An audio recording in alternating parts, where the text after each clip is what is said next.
Hello mga inday, ako day si Lilian, 13 years ng gwardiya diri sa Manila.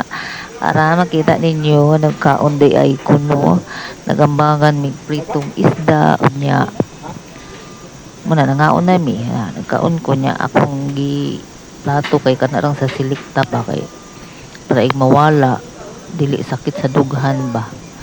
Yan, ikaw na kong prito na ako yung mga kauban sa mga sa kong likod, nangaon po na sila.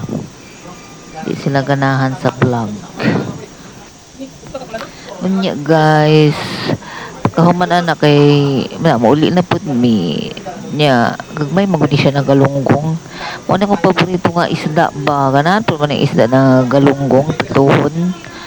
Sirahan ko ani kay sa tilapia ako kay ulo, ang bangus po daghan kay tinik. So galunggong ra jud akong ganahan guys. Kamo ganahan po mo galunggong. Wala lang story time lang niya. Ang amo ambagan anak kay ano rami ana tag 40 nya. Daghan naman pud na isda pud. Ora tipid-tipid bud pa nagsaba, di ba? So, maura to mga day, mga inday. Salamat sa inyong pagtanaw.